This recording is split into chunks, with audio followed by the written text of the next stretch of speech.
Wetland से एक तो मेरा ज़्यादा जुड़ाव था। जिन तालाबों के किनारे बचपन में खेले हैं वो तालाब कहीं ना कहीं डंपिंग यार्ड बनते जा रहे थे। मेरा नाम रामवीर तंवर है और मैं खराब हो चुके या मर चुके तालाबों को फिर से रिवाइव करने में लगा हुआ हूँ। 200 साल से पुराना एक तालाब है।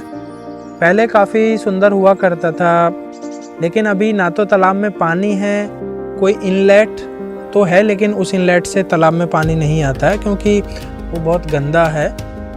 तालाब में सिर्फ गार्बेज दिखता है वहाँ पे।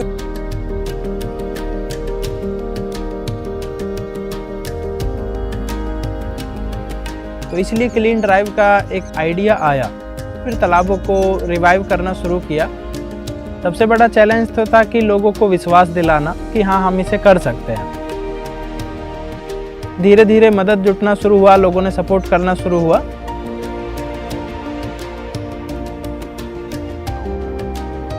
तालाब के नीचे सतह पे पूरा प्लास्टिक जमा हुआ है। मैनुअली टूल्स की मदद से और मशीन की मदद से पहले उसको हटाया जाता है जितना पॉसिबल हो पाता है। तालाब का गहरीकरण होता है जिससे कि जो तालाब की वाटर स्टोरेज कैपेसिटी है वो बढ़ाई जा सके। तो इस तरह से पूरे तालाब को रिवाइव किया जाता है। नाली साफ करना हमेशा समझा जाता है कि ये बिना पढ़े लिखे लोगों का एक काम है। जब मैंने भी खुद शुरू किया तो कई लोगों ने ऐसी कमेंट की कि तुम ग्रेजुएशन करके कौन झोड़ साफ करता है।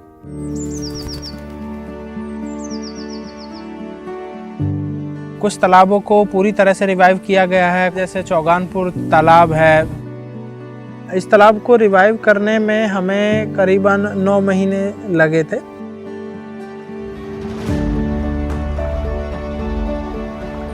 जब एक तालाब को रिवाइव करते हैं उससे ग्राउंड वाटर रिचार्ज होता है, वाटर साइकिल मेंटेन रहती है, इकोसिस्टम एक जनरेट होता है वहाँ पे। जो खुशी मिलती है वो सच में बड़ा मोटिवेशन उससे मिलता है। कभी स्ट्रेस होता है या मन दुखी होता है तो वहीं पे किसी तालाब के किनारे बैठ के मैं घंटों बिता सकता हूँ। जो एक्सपर्ट लोग हैं जो भविष्य में वाटर क्राइसिस के जो संकेत दे रहे उसको कहीं ना कहीं मैं मिनिमाइज करने के लिए पूरे देश के लिए और या पूरी मानव सभ्यता के लिए काम कर रहा हूँ। Hello my friends, welcome to Aditya talks. और आज हमारे साथ मिस्टर रणवीर तंवर नोएडा उत्तर प्रदेश से आए हैं। वो बहुत बड़ा काम करते हैं, पॉन्ड्स को रिजुविनेट करते हैं, उनको वापस बनाते हैं और उनको क्लीन करते हैं। तो उनका काम बहुत ही अच्छा है और आज वो हमें अपनी जिंदगी के बारे में और अपने काम के बारे में थोड़ा बताएंगे। और stay tuned till the end my friends. Welcome to the show. Sir, कैसे हो आप? मैं बहुत अच्छा हूँ Aditya. Thank you so much for inviting me today your talk. Yes sir, आज तो आपसे बात करके मेरे को बहुत अच्छा लग रहा है। It is my honour. आपसे बहुत सीखूंगा आज मैं। I look forward to our discussion sir. आज बहुत सीखेंगे अपन sir. Yes yes sir. Sir, आप हमें बताइए कि जो वाटर बॉडीज को आप रिस्टोर करते हो, वो जो नए तालाब बनाते हो, जो सफाई करवाते हो, उनमें रेन वाटर हार्वेस्टिंग और मतलब उनमें रेन वाटर हार्वेस्टिंग भी करते हो। आपने टेडेक्स पर भी मतलब बहुत सारे अपनी स्पीचेस दी हैं और आपने बहुत सारे लोगों को थ्रू आउट इंडिया मोटिवेट किया है। सर, आप अपने प्रोग्राम के बारे में दरअसल बता सकते हैं कि आप अपने पॉन्ड्स और तालाब्स को कैसे वापस पूरा उनके फॉर्मर ग्लोरी पे वापस कैसे लाते हैं, उनको वापस जैसे वो बड़े थे और जैसे वो सुंदर थे, साफ थे, उनको आप वापस कैसे बनाते हो? देखिए आदित्य, वैसे पॉन्ड्स को रिवाइव करना मैं कहूंगा कि सबसे पहले जैसे पॉन्ड्स की बीमारी है, क्योंकि जब एक इंसान बीमार होता है और तो उसको पहले ये चेक किया जाता है कि बीमारी कौन सी है। हम सभी को एक जैसा ट्रीटमेंट तो नहीं देते, सभी को बुखार की दवाई नहीं देते हैं। वैसे ही तालाबों का हाल है ना। तालाबों में पहले हमें चेक करना होता है कि तालाब में इश्यू क्या है, किस वजह से आज वो इस कंडीशन में वहां पे पहुंचा है। तो first we analyse and we identify the problem, then we start to give the solution. Like कुछ पॉन्ड्स है जिसमें यूट्रोफिकेशन की प्रॉब्लम है, कुछ पॉन्ड्स है जिसमें वाटर चैनल्स डिस्कनेक्ट हो गए हैं, कुछ पॉन्ड्स हैं जिसमें एंक्रोचमेंट है, कुछ पॉन्ड्स है जिसमें सिर्फ गार्बेज है, पानी नहीं है। तो उसमें किस तरह की प्रॉब्लम है उसको देखते हुए उसका सॉल्यूशन फिर एक निकाला जाता है। तो उस हिसाब से लाइक अगर गार्बेज भी है वाटर और वाटर हाइसिंथ भी है ना, तो गार्बेज रिमूवल होता है उसका, वाटर हाइसिंथ उसको रिमूव करते हैं उसको, और उसकी डिसिल्टिंग करते हैं, अर्थवर्क करते हैं, बंड क्रिएशन करते हैं, प्लांटेशन, चारों तरफ फेंसिंग और पानी के ट्रीटमेंट के लिए फिर हम उपयोग करते हैं। और उसमें बायोडाइवर्सिटी आ जाए उसके लिए फिर उसमें फिशिस अगेन फिर से छोड़ी जाती है ताकि बायोडाइवर्सिटी फिर से अपना काम करना शुरू कर सके। माइग्रेटरी बर्ड्स को अट्रैक्ट करने के लिए कुछ स्पेशल टाइप की ग्रासेस वहां पे लगाते हैं हम, आइलैंड्स उनके लिए हम बनाते हैं छोटे छोटे। तो दीज आर द स्टेप्स की we can restore a pond. तो सर आप बेसिकली पूरे इकोसिस्टम को वापस बनाते हो, जो अपना अपन ने जो नेचर को जो हार्म किया उसे वापस रिवर्स करके उसे वापस जैसा वो इकोसिस्टम होता था 50 साल पहले, और वो आप वापस बनाते हो प्लांट्स और अपना जो बायोडाइवर्सिटी है, जो अपने फौना और फ्लोरा है, उनको वापस अट्रैक्ट करते हो। ये सर बहुत ही अच्छा काम है। और सर इस काम के लिए आपको प्रेरणा कैसे मिली, और आप ये आपने बचपन से सोचा था या फिर ये आपको कोई घटना से प्रेरित हुए थे कि पॉन्ड से रिलेटेड आपको कहाँ से प्रेरणा मिली थी उनको क्लीन करना और उनको वापस बनाने के लिए? देखिए आदित्य, ये ऐसे अचानक से कोई ऐसा डिसीजन नहीं लिया था इसके बारे में। ये एक्चुअली मैं एक ट्यूशन सेंटर अपने घर पे चलाता था, उसमें काफी बच्चे थे, तो उनके साथ एक ऐसे खेल खेल में एक एक्टिविटी शुरू किया था जिसका नाम था जल चौपाल। जैसे आज आपने एक इनिशिएटिव अपना शुरू किया है, तो ये एक इनिशिएटिव था जल चौपाल की, जिसमें हम पानी के बारे में बात करेंगे, वाटर कंजर्वेशन के, नेचुरल रिसोर्सेज के बारे में बात करेंगे जो पानी से जुड़े हुए हैं। तो उसमें तालाब भी एक उसका हिस्सा था। तो ये एक हिस्सा था, लेकिन ये थोड़ा सा कई हम उस समय पे सिर्फ एक खेल खेल वाली या स्टूडेंट एक्टिविटी थी, लेकिन बाद में ये काफी सीरियस एक्टिविटी होती चली गई हमारे लिए। और फिर मैंने इसी के साथ, ये काफी पॉपुलर भी हुई, इसी के साथ मैंने अपना ग्रेजुएशन और जॉब की 2 साल मैंने इसी के साथ, जॉब के साथ साथ यही करता था, गांव गांव जाके इसके बारे में डिस्कस करता था। तो then one day I realise that कि फुल टाइम जब तक नहीं करूंगा इसमें कोई भी बदलाव नहीं लाया जा सकता। ये पार्ट टाइम सिर्फ लाइफ टाइम करते रहेंगे, कुछ भी चेंज नहीं आएगा। तो तब मैंने I left my job and came full time into this work. Yes sir. Sir ये बहुत इंटरेस्टिंग काम है आपका, और बहुत सारे लोगों को मोटिवेशन और कोई भी उनका जो पैशन होता है वो उसको फॉलो नहीं कर पाते। चाहे कोई भी नौकरी हो, कोई भी काम कर रहे हो, वो अपनी जिंदगी में जो वो एक्चुअली करना चाहते हैं वो नहीं कर पाते। जैसे आपको अपने नेचर कंट्रीब्यूट करना बहुत पसंद था, कुछ लोगों को आर्ट्स पसंद है, कुछ लोगों को कुछ और पसंद है, मगर वो जो गट्स होती है, जो वो जिगर चाहिए होता है कुछ अपने काम को छोड़ के अपने पैशन को जाके परस्यू करना। सर आई थिंक आपने बहुत ही सही काम किया है और बहुत सारे लोगों को आपसे ये सीखना चाहिए। सर आप तालाब जब वापस आप बनाते हो, आ, आप उनको मॉनिटर भी करते होगे, जब मतलब तालाब बनने के बाद कि वो तालाब कैसा है, कैसा रह रहा है। तो इकोसिस्टम में क्या चेंज आता है जब एक तालाब को वापस अपन रिस्टोर करते हैं, और उसकी इम्पोर्टेंस क्या है, लोगों को तालाब से क्या चेंज होगा आपके पूरे सराउंडिंग में, उसके बारे में बताइए। देखिए, तालाब को रिवाइव करने से काफी इकोसिस्टम में बदलाव आता है। उसमें जो भी हम जानते हैं कि पानी के बाहर जितने जीव नहीं है इस दुनिया में, उससे ज्यादा पानी के अंदर निवास करते हैं। तो वो पूरा एक लाइफ साइकिल वहां पे लौटने लगती है। बर्ड्स फिर से वहां देखे जाते हैं, फ्रॉग्स वहां पे नजर आने लगते हैं, फिशिस वहां पे नजर आने लगती है। और सबसे जो इम्पोर्टेंट चीज है, तालाब जिसके लिए बनाए गए थे आज से 100-200 साल 500 साल पहले, वो है ग्राउंड वाटर रिचार्ज। तो वहां का ग्राउंड वाटर रिचार्ज होने लगता है ना। और ग्राउंड वाटर रिचार्ज होता है तो आसपास के लोग जो नल है, हैंडपंप से, उसमें आसानी से पानी आने लगता है। तो ये एक बड़ा चेंज है। दूसरा, हम मॉनिटर करते हैं, क्योंकि हमारी हैबिट है तालाबों में कचरा फेंकने की। तो हम तालाब तो रिवाइव कर सकते हैं, लेकिन लोगों की हैबिट तो एक साथ नहीं बदल सकते, वो तो 100-200 साल लग जाएंगे, क्योंकि 100-200 साल में वो बिगड़ी है। तो उसको मॉनिटर करना जरूरी होता है कि जब भी कचरा आता है तो उसको 1-2 महीने में वापस जाके फिर से निकालना होता है। तो लोगों को जब तक उसको साफ सुथरा देखने की आदत नहीं पड़ जाती, तब तक उसको जो है बार बार रिवाइव करना पड़ता रहता है। तो सर क्लीनिंग और मेंटेनेंस ये दोनों बहुत इंपॉर्टेंट प्रोसेसेस होते हैं जब आप एक तालाब को रिवाइव करते हो और उसके जो जीव जंतु हैं उनको वापस आप उनको वापस बुलाते हो।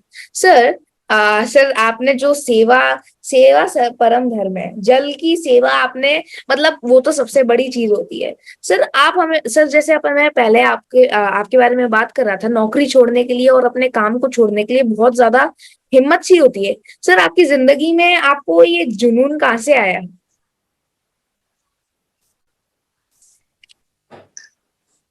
देखिए, इसके लिए आई थिंक मेरा जो चाइल्डहुड है वो ज्यादा जिम्मेदार है, उसी से ज्यादा प्रेरणा मिलती है, क्योंकि मैं एक किसान परिवार से आता हूँ। और मेरा बचपन में मैंने तालाबों, गांव में तालाबों के पास काफी खेला है, उसमें भैंस मिला के हम लाते थे अपनी, और जंगल में पूरे दिन भैंस के साथ साथ घूमते थे, वहाँ कई तालाब होते थे।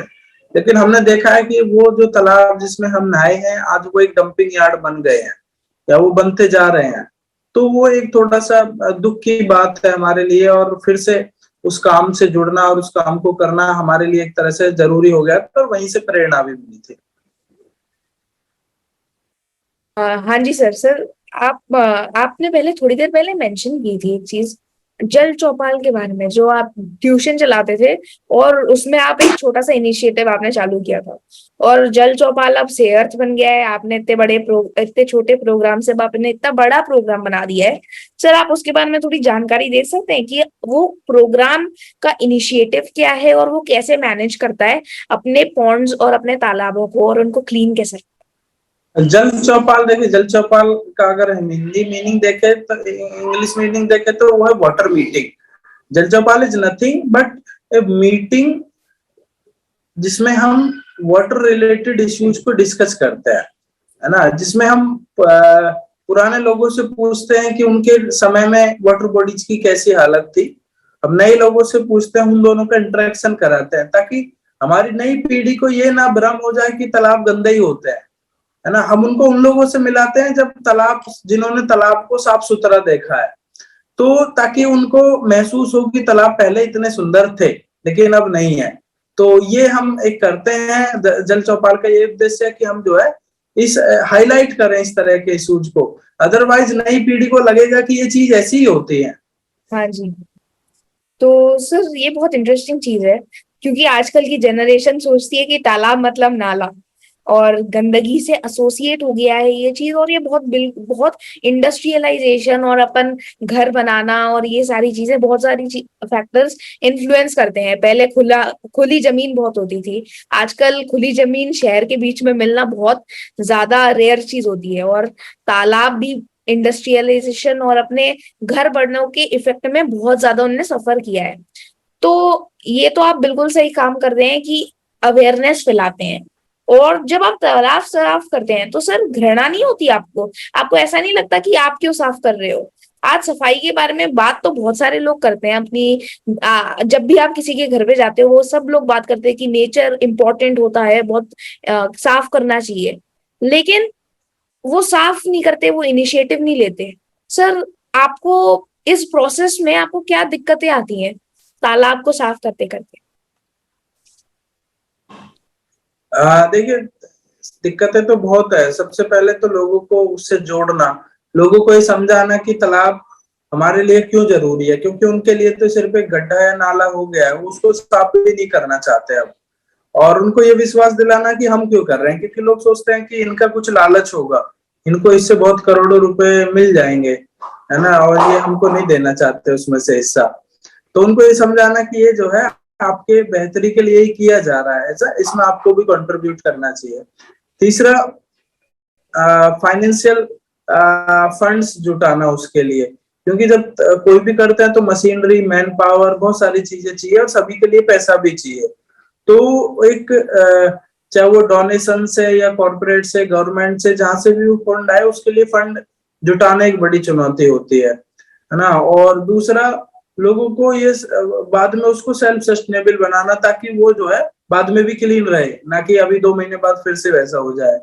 तो ये सारे चैलेंजेस हैं हमारे सामने। सर आप हमें बताइए कि अगर आपके सामने अगर आप कोई पॉन्ड को देखें जो अभी बहुत क्लीन नहीं है, गंदगी फैल रखी है उस पॉन्ड में, तो आपका अप्रोच क्या होती है, क्या प्रोसेस होता है उस पॉन्ड को क्लीन करने के लिए, और अल्टीमेटली कि वो फ्लोरा और फौना मेंटेन रहे और अपने पॉन्ड्स क्लीन रहे थ्रू आउट द, मतलब अपना जो आगे का टाइम होगा, उसके बारे में बताइए। देखो, उसके लिए सबसे पहले तो ये देखा जाता है कि वो पॉन्ड अभी किस हालत में है। उसके बाद उसकी ऑनरशिप क्या है ना, वो प्राइवेट लैंड है कि गवर्नमेंट लैंड है। प्राइवेट लैंड है तो वो प्राइवेट जिसकी भी जमीन है वो खुद कराएगा उसे, है ना। और अगर वो गवर्नमेंट की लैंड है और उसको कोई करने वाला नहीं है, तो फिर हम जो है उसको कौन से किस डिपार्टमेंट के अंडर वो आती है, म्युनिसिपल कॉर्पोरेशन, ग्राम पंचायत, तो उससे फिर हम एक परमिशन लेते हैं, है ना। परमिशन ये लेते हैं कि हम इसको रिवाइव करना चाहते हैं। आई होप कि उनको कोई ऑब्जेक्शन नहीं है इससे, या उनका कोई फ्यूचर प्लान नहीं है। पता चले इधर से हम क्लीन करने वाले हैं और 2 महीने बाद उनका भी क्लीनिंग का क्या नाम है, प्रोजेक्ट बना हुआ है, प्रपोजल है, तो उसके बाद जो है उसका क्या नाम है, एनओसी लेने के बाद उसको फिर क्लीन करते हैं पूरा, और बाद में उसको फिर हैंड ओवर कर देते हैं गवर्नमेंट को। हाँ जी, तो बेसिकली आपका आप गवर्नमेंट लैंड को क्लीन करते हो जिसका कोई भी टेक केयर नहीं करता, और जिसमें अपना पॉन्ड्स जो होते हैं जो बिल्कुल डर्टी होते हैं। प्रोसेस सर बहुत इंटरेस्टिंग है। सर लोगों का रिएक्शन कैसा था जब आपने इस काम को चालू किया, और आपके पेरेंट्स का कैसा रिएक्शन था जब आपने इस फील्ड में काम करना चालू करा? आप पहले मैकेनिकल इंजीनियरिंग थे मेरे ख्याल से, और आप एक मल्टीनेशनल कंपनी में काम करते थे, तो उसमें क्या रिएक्शन था आपके पेरेंट्स का? देखिए, पेरेंट्स का तो सभी का एक, वैसे पेरेंट्स की तो सभी की एक जैसी मेंटलिटी होती है, क्योंकि हम भी अब पेरेंट्स है, तो हम अपने बच्चों को चाहते हैं कि वो एसी के रूम में बैठ के सिर्फ अच्छी अच्छी बात करें, ग्राउंड पे जाके अपना टाइम खराब ना करें, है ना। तो ये तालाब में घुसना, गंदी चीज जगह जाना, ये फालतू की चीजें हैं। तो जो भी देशभक्त है वो पड़ोसी के घर से निकलने चाहिए। हमारे बच्चे सिर्फ इंजीनियर बने, यूट्यूब पे अपना अच्छे से वो चैनल बनाए, तो वो सारी चीजें होती है। लेकिन हमारे पेरेंट्स का भी वही था कि भाई आप बीटेक करके अच्छी पढ़ाई करके आप क्या नाम है ये गंदे काम क्यों कर रहे हो, क्योंकि तालाब साफ करना एक गंदा काम समझा जाता है, ये नीची जाति के लोगों का काम समझा जाता है। तो हमने उनको विश्वास दिलाया कि हम ये गंदा काम नहीं है, और अब मुझे 2-3 साल दीजिए, हम इसको एक सेल्फ सस्टेनेबल अच्छा से एक एंटरप्रेन्योर की तरह इसको एक अच्छा सा प्रोजेक्ट बना के दिखाएंगे। एंड हमने उनको प्रूव किया। Yes sir, thank you sir, बहुत इंटरेस्टिंग चीज है। पेरेंट्स का आजकल थोड़ा ओपन माइंडसेट हो गया है चिल्ड्रन को उनके पैशन परस्यू करने के बारे में, लेकिन पुराने जमाने में तो ये बहुत बड़ी प्रॉब्लम थी, और ये कुछ 5 साल में ही रिसेंटली हाईलाइट हुआ है। इंडिया में अभी भी बहुत बड़ी प्रॉब्लम है कि बच्चों को वो काम करना पड़ता है जो पेरेंट्स चाहते हैं उनके लिए, एंड ये चीज सर बहुत इंटरेस्टिंग है। आपने सर आज यूथ को सफाई अभियान से जोड़ने के लिए कोई टिप्स दें? सर आजकल के बच्चे इस प्रोग्राम को, इस अभियान को अपने तौर से कैसे हेल्प कर सकते हैं, कैसे वापस जागरूक कर सकते हैं लोगों को? और सर डे टू डे कुछ हैबिट्स बताइए जो बच्चों को फॉलो करनी चाहिए अपने सराउंडिंग्स को क्लीन रखने के लिए। देखिए, हमें यही ध्यान रखना चाहिए कि जो भी हम कर रहे हैं उससे एनवायरनमेंट पे कोई गलत प्रभाव ना पड़े, क्योंकि एट द एंड वो फिर हम पे गलत प्रभाव पड़ने वाला है ना। तो एनवायरनमेंट कोई इसको कहीं और नहीं ले जा रहा है, वापस हमें रिटर्न गिफ्ट देके जाएगा। तो हम कुछ भी आज गलत एक्टिविटी कर रहे हैं तो वो अपने लिए कर रहे हैं। हम जैसे अपनी नस नहीं काटते, हम अपने आप को चोट नहीं लगाते, हम अपने आप को क्या नाम है बिजली के सॉकेट में तो हाथ नहीं देते, है ना, हम छत से तो नहीं कूदते। तो ये क्योंकि हमें नुकसान पहुंचाता है, हम मर सकते हैं इससे। वैसे ही हमें कोई भी गलत एक्टिविटी अगेंस्ट एनवायरनमेंट करते समय सोचनी चाहिए कि ये वैसा ही दुखदायी होने वाला है जैसे हमारी उंगली कटने से, जैसे छत से गिरने से या करंट लगने से होता है। तो आज नहीं होगा, ये कुछ दर्द ऐसे होते हैं जो तुरंत हो जाते हैं तो बहुत ज्यादा तकलीफ देते हैं, लेकिन ये धीरे धीरे धीरे धीरे उतना ही नुकसान करेंगे जितना हमारी और किसी एक्टिविटी से, गलत काम से होने वाला है। तो ये हम एक तरह से सुसाइड कर रहे हैं, जो हम एनवायरनमेंट को डिग्रेड कर रहे हैं, हम अपनी एज कम कर रहे हैं। Yes sir. तो बेसिकली जो अपना डिफोरेस्टेशन और ये जो ओवर मतलब जो मेजर प्रॉब्लम्स है क्लाइमेट चेंज में और अपना नेचर को डिटेरिएट जो हो रहा है आजकल, जो जो गंदगी फैल रही है आजकल, वो धीरे धीरे बढ़ रही है, लेकिन लोग रियलाइज नहीं कर रहे हैं और लोग सोच रहे हैं आज एक पॉइंट खराब हुआ है क्या होगा, आज हम बार थोड़ी ना जाएंगे। सो ये आइडियोलॉजी हटानी चाहिए आई थिंक। और सर आपने अपनी यंग एज में कंट्रीब्यूट करने लगे अपना समय क्लीनिंग के लिए, और आपने मतलब कॉलेज के बस जस्ट 2 years आफ्टर आपने ये सब काम करना चालू किया जब आप यूथ थे।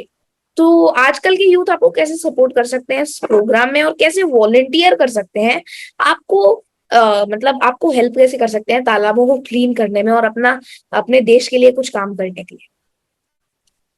देखिए, स्टूडेंट्स का ही हेल्प तरह से सपोर्ट कर सकते हैं, लाइक कि वो हमारे क्लीन ड्राइव्स में पार्टिसिपेट कर सकते हैं, और वो हमें ऑनलाइन भी सपोर्ट कर सकते हैं। हमारे कैंपेन है #selfie-with-pond। तो किसी को भी अगर कोई गंदा तालाब नजर आता है तो वो वहां पे जो उसके साथ सेल्फी लेके वो सोशल मीडिया पर अपलोड कर सकते हैं #selfie-with-pond के साथ। तो उससे क्या होगा कि हमारे पास भी एक नोटिफिकेशन आ जाएगा, हमारे पास तालाब की एक लोकेशन रहेगी, उसकी पिक्चर रहेगी, उसकी एक स्टोरी रहेगी, आप उस अपनी स्टोरी भी शेयर कर सकते हैं। अगर आपकी कोई मेमोरी जुड़ी हुई है कि भाई पहले मैंने बहुत साफ देखा था लेकिन अभी गंदा है, तो वो हमें एक स्टोरी, एक लोकेशन और एक पिक्चर तालाब की हमारे डेटाबेस में वो इकट्ठा हो जाएगी। तो जब भी हमें मौका मिलेगा तो उस तालाब को बिल्कुल क्लीन करने के बारे में सोचें। Yes sir. और सर ये तो कर सकते हैं, ये तो अपना डेली बेसिस पे, और लेकिन सर आपका प्रोग्राम कैसे ज्वाइन कर सकते हैं शेयर प्रोग्राम, वो तो आपने बताया। वो हाँ जी। बिल्कुल, वो देखिए आप सोशल मीडिया चैनल्स बने हुए हैं, इंस्टाग्राम है, फेसबुक है, लिंक्डइन है, या हमारा मोबाइल नंबर भी है, वो सब जगह उपलब्ध है। तो वहां से हमें कॉल करिएगा तो हम जो है आपको अपडेट करते रहेंगे ग्रुप के माध्यम से कि हमारी उस दिन ये एक्टिविटी होने वाली है, ये लोकेशन है, ये टाइम है। तो जब भी जिसको टाइम मिले must come and join our activities. Sir मैं भी जैसे भी कंट्रीब्यूट कर सकूं आपके कॉज के लिए मुझे भी ऐड करना, और फॉर मतलब अपने व्यूअर्स के लिए मैं वो नंबर जिस पे आप कांटेक्ट कर सकते हैं सर के प्रोग्राम के इनिशिएटिव्स को, वो मैं एक बार डिस्क्रिप्शन में डाल दूंगा, तो मेरे व्यूअर्स आप उधर जाके चेक कर लें। सर तालाब ये तालाब जो प्लेस ऑफ रिस्टोरेशन आप कैसे आइडेंटिफाई करते हैं?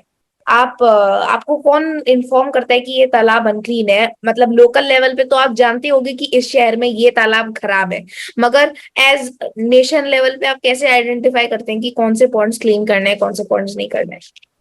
देखिए, बहुत सारे लोग हैं जो फोटो भेजते रहते हैं, जैसे सेल्फी विद पॉन्ड वाला हो गया।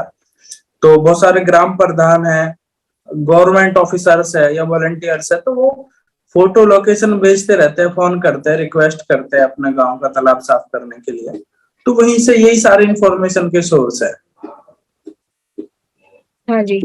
सर सर ये आपको गवर्नमेंट के साथ आप कोऑपरेट करते हो या फिर ये आपका इंडिपेंडेंट प्रोग्राम है?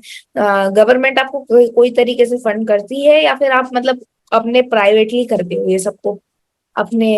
नहीं, गवर्नमेंट की फंडिंग हम नहीं लेते हैं इसमें, और लेना भी नहीं चाहते हम अभी कुछ दिन। लेकिन हम जो है CSR से, कॉर्पोरेट सोशल रिस्पॉन्सिबिलिटी से, और लोगों की जो डोनेशन है वहां से हमारा फाइनेंशियल सारी चीजें आती है, उसी से ये होता है। लेकिन बिना गवर्नमेंट के सपोर्ट के फिर भी हम कुछ नहीं कर सकते, क्योंकि ऑनरशिप गवर्नमेंट की है। तो हमें उनके साथ टाई अप करना होता है, उनके साथ एक NOC उनसे लेनी होती है। तो उन्हीं के सपोर्ट से ये सारी चीजें चलती है। हाँ जी, तो बिल्कुल, तो आपको फंडिंग जो मिलती है वो आपको डोनेशंस के थ्रू मिलती है बेसिकली, और गवर्नमेंट के साथ आप कोऑपरेट करते हो, उनकी जमीन को आप बोरो करते हो जिससे कि आप उसे क्लीन करके कर सको। सर सर ये आप बहुत सेल्फलेस काम करते हो और बहुत इंटरेस्टिंग है। कुछ रोचक स्टोरीज बताइए, कुछ इंटरेस्टिंग स्टोरीज बताइए जब आप क्लीन कर रहे थे और क्या रिएक्शन मिला, कुछ इंटरेस्टिंग स्टोरीज आपकी इस पूरे जर्नी के से बताइए। देख, काफी स्टोरीज हैं। जैसे एक है कि एक तालाब था जिसमें काफी डेली खबरें आती थी कि गाय भैंस जो है फंस जाती है वो दलदल में, और कई बार रस्सियों से बांध के निकालनी पड़ती है। लेकिन हमने उसको 2 साल लगा क्लीन करने में, और अब वहां पे लोग अपनी गाय भैंसों को नहलाने के लिए ले जाते हैं। उसमें पूरे दिन गाय भैंस जो है सब नहाते रहते हैं उसमें, तो वो देख के बड़ा अच्छा लगता है। हाँ जी। और ये नहीं, ऐसी कई वाटर बॉडीज है। हाँ जी, तो आपको आपने भी सर मैं ऑफ कोर्स मैं व्यूअर्स, मैं आपको आपको उनकी टेडेक्स की लिंक डालूंगा नीचे, जिसमें वो और इंटरेस्टिंग स्टोरी शेयर करते हैं अपना बचपन की भी, जिसमें वो भी तालाबों से कैसे रिलेट क्या कहते हैं, उनका क्या कनेक्शन था। और सर, आपकी जिंदगी का गोल क्या है? आप अपनी जिंदगी में क्या अचीव करना चाहते हो? और आपको अपनी लाइफ में जब तक आपकी एंड होगा, तब तक आप क्या देखना चाहते हो अपने नेचर से रिलेटेड, और अपने इंडिया को कैसा देखना चाहते देखिए, मेरे पर्सनल लेवल पे तो कोई गोल नहीं है। मैं एक तरह से गोल लेस इंसान हूँ। तो और ना मुझे कुछ बनना है, मुझे बस जो सामने चीजें आ रही हैं उनको सही करना है। हो सकता है मैं एक सही कर दूं या 1000 सही कर दूं, वो नेचर के ऊपर है, लोगों के सपोर्ट के ऊपर है। तो ना ये काम कभी ऐसा शुरू किया था कि इसका कोई गोल है, अभी भी नहीं पता कि क्या गोल है ना। बस, और जब हम गोल तय कर लेते हैं तो हम जो है कुछ भी करके उसको पाने की कोशिश करते हैं। रास्ते में हम फिर अपनी जो जर्नी है उसको एंजॉय नहीं करते, सिर्फ मंजिल पे ध्यान देते रहते हैं। तो मैं सभी से सजेस्ट करूंगा कि अपना गोल कोई भी ना बनाए, बस जो अपनी जर्नी है ना उसको अच्छे से एंजॉय करो, अच्छा अच्छा करते जाओ, आगे बढ़ते जाओ, तो हो? है ना, यस उसी सर। में ज्यादा। Yes sir. सर बहुत इंटरेस्टिंग चीज है। और आप sir end of the life, I think आपका, मेरे को लगता है कि आपको सर, आप तो ऐसी मुहिम बना रहे हो, ये जो आप काम कर रहे हो ना, ये आपकी जनरेशन में तो एक काम आप कर ही रहे हो, ये फ्यूचर जनरेशंस भी आपके प्रोग्राम को फॉलो करेंगी। एंड आई थिंक कि ये जो मुहिम आपने चालू करी है, वो फ्यूचर जनरेशंस लेके अपन को फ्यूचर में ऐसा कोई भी पॉइंट नहीं दिखेगा जो क्लीन नहीं है, और आपका जो प्रोग्राम है वो उसमें बहुत मदद करेगा। थैंक यू सर, आप इतना अच्छा काम करते हो। सर, आपने इतना सारा अच्छा काम किया है अपनी जिंदगी में, आपको इंस्पायर कौन करता है? इंस्पिरेशन के बिना इतना बड़ा काम थोड़ी ना हो सकता है सर, आप हमें उसके बारे में बताइए थोड़ा। बहुत सारे लोग हैं, देखिए आसपास आसपास बहुत सारे लोग हैं जो अच्छा काम कर रहे हैं, है ना। चाहे वो कोई भी हो, चाहे मेरी साइट पे काम करने वाला एक मेहनती मजदूर है, चाहे वो मुझे स्पॉन्सर करने वाला कोई कॉर्पोरेट है, चाहे वो कोई ऐसी स्टोरी है जो मैं यूट्यूब या फेसबुक या ट्विटर पे देखी है, तो ये सारे लोग हैं जो अच्छा करने के लिए इंस्पायर करते हैं। हाँ जी। तो नहीं सर, आपकी इंस्पिरेशन कौन है? आपने अपनी जिंदगी में एज अ मेरी इंडिविजुअल। मेरी इंस्पिरेशन तो कोई नहीं है। मैं एक तरह से ऐसा कोई वो नहीं है कि जिसको देख के मैंने ये सारी चीजें की हूँ। सर, एक एक क्वेश्चन है सर। आप सारे बच्चों को जो वीडियो देख रहे हैं, ऐसे आप उनको क्या सजेस्ट करोगे? कोई एक चीज जो आप अपने बचपन में नहीं कर पाए थे, जो वो अपनी जिंदगी में, जो उनके पास समय है, वो कर सकते हैं? मैं बहुत सारी चीजें नहीं कर पाया। मैं बहुत सारे ऐसे गेम्स है जो बच्चे देखता हूँ अभी खेलते हैं, मैं नहीं खेल पाया, क्योंकि मैं हमेशा गेम से और इन सारी चीजों से दूर ही रहा हूँ बचपन में। तो आप वो कर सकते हैं, या फिर जितना हो सके आप उतना घूमिए, है ना। तो क्योंकि चाइल्डहुड मेमोरीज जो है वही पूरे जीवन आपके काम आने वाली है ना। ये जो चाइल्डहुड मेमोरीज हैं यही आपको एक, जब आप बिजनेस कर रहे होते हैं, जॉब कर रहे होते हैं, जब आपको जो स्ट्रेस होता है ना, जो आपका पेरेंटल मेमोरीज है, जो आपकी, आप पेरेंट्स के साथ जितना अच्छा समय बिता सकते बिताइए। तो जब आपका एक तरह से जॉब में या बिजनेस में जब स्ट्रेस होता है, जब आप एक तरह से डिमोटिवेट होते हैं, तो यही आपकी चाइल्डहुड और पेरेंटल मेमोरीज है, यही आपको काम आती है स्ट्रेस से बाहर निकालने के लिए। यही आपको अगेन मोटिवेट करती हैं कि हमने इतनी अच्छी चीजें देखी हैं, इतना खुश अपने आप को देखा है, तो हम फिर से देख सकते हैं। यही पेरेंटल मेमोरीज हैं जिनके बिहाफ पे हम जो गलत डिसीजन लेने से जो है बचते हैं, है ना। बहुत सारे लोग स्ट्रेस में गलत डिसीजन ले लेते हैं, लेकिन जिनकी पेरेंटल मेमोरीज अच्छी होती हैं तो वो 2 बार सोचते हैं अपने पेरेंट्स के बारे में। तो बिल्कुल आपको भी इंजॉय करना चाहिए, अपनी पेरेंटल मेमोरीज बनानी चाहिए, चाइल्डहुड मेमोरीज क्रिएट करनी चाहिए। और ये हमेशा सोच के नहीं करनी चाहिए कि मैं एक मेमोरी क्रिएट कर रहा हूँ, बट ये बस आप उसको एंजॉय करते जाइए, वो 10 साल बाद अपने आप ऑटोमेटिकली ही आपके लिए मेमोरी बन जाएगी। सर बिल्कुल बिल्कुल राइट एडवाइस ये, और ये एक्चुअली में सबसे ज्यादा इम्पोर्टेंट है, क्योंकि बचपन एक समय होता है जो आपके लिए सबसे ज्यादा इम्पोर्टेंट होता है। और thank you for sharing that.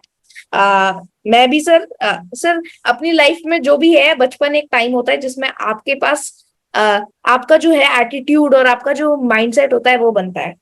तो sir that was really interesting. और आप हमें बताइए दो लोग जो आप इस शो पे देखना चाहेंगे और क्यों, जो पीपल आप सजेस्ट करते हो इस शो पे आने चाहिए। बहुत सारे लोग हैं। एक मेघा है मध्य प्रदेश से। तो मेघा जो है वो आई थिंक उसने माउंट एवरेस्ट पे चढ़ने का काफी अच्छा रिकॉर्ड बनाया हुआ है, तो आप उसको इनवाइट कर सकते हैं। दूसरा एक मेरे नाम राशि है, रामवीर तंवर, ये उनका नाम। तो वो लाइब्रेरी गांव में जाके लाइब्रेरी बनाते हैं ताकि बच्चे जो है वो आगे की कंपटीशन की तैयारी कर सके या उनको एक माहौल मिल सके गांव में पढ़ने का। तो क्या नाम है, रूरल पाठशाला के नाम से वो एक काफी अच्छा इनिशिएटिव चला रखा है। तो ऐसे काफी लोग हैं जिनको मैं देखता रहता हूँ, वो बहुत अच्छा काम कर रहे हैं, तो मैं उनको देखना चाहूंगा फ्यूचर में। Yes sir, really interesting, thank you sir. इन लोगों का आप कांटेक्ट शेयर कर देना व्हाट्सएप पे। हम इससे रिलेटेड और डिस्कस करेंगे। सर आखिरी में आई होप सर आपने ये शो एंजॉय किया। कोई एक चीज बताइए जिसके बारे में आपको आदित्य टॉक्स अच्छा लगा, और कुछ सजेशंस मेरे शो के लिए, जिससे कि मेरे व्यूअर्स को और अच्छा एक्सपीरियंस मिले यहाँ पे, कुछ सजेशंस मिले। बिल्कुल, देखिए सजेशंस क्या नाम है, नेक्स्ट टाइम आप जो भी है वो उस इंट्रोडक्शन में पहले उसकी आप एक शॉर्ट वीडियो चला सकते हैं, है ना। लाइक अभी जैसे मैं पॉन्ड्स की बात कर रहा हूँ, तो हो सकता है बहुत सारे बच्चों को पता ही ना हो कि पॉन्ड्स, उन्होंने गंदे तालाब देखे ही ना हो, तो वो गंदे तालाबों को साफ करने के बारे में क्यों सोचेंगे। तो लेकिन अब जब आप उनको दिखाएंगे एक वीडियो की हेल्प से, और आप जब उनको एक गंदे तालाब को साफ करते हुए दिखाएंगे, या पहले गंदा था अब साफ है, उसको वीडियो या पिक्चर्स की हेल्प से दिखाएंगे, तो पहले उनका वो एक माइंडसेट बन जाएगा कि अभी हम इस टॉप में क्या देखने वाले हैं, है ना। तो वो पूरा अच्छे से फिर उसको देखेंगे। तो यही मेरा सजेशन है एक। Yes, thank you sir. Sir मेरे को बहुत मजा आया आज शो पे, आपसे बहुत सीखा। मेरे व्यूअर्स, आई होप आपने भी बहुत सीखा हो। सर ने इतनी सारी इंटरेस्टिंग चीजें बताई हैं। आप उनके सोशल मीडियाज के हैंडल्स में नीचे लिंक कर दूंगा, आप उनको जाके वहां पे सपोर्ट करना, शेयर करना, जिससे कि उनका जो काम है, उनका जो कॉज है, वो थोड़ा और आगे बढ़े। और आप अगर एक इंसान हो, आप 10 और लोगों को इस मुहिम में डालिए, और जिससे कि अपना आपकी अगर आपके अराउंड अगर कोई तालाब है जो साफ नहीं है, उनको भी आप उनके बारे में भी आप बताइए। और thank you sir for coming on the show. आज सर बहुत सीखा।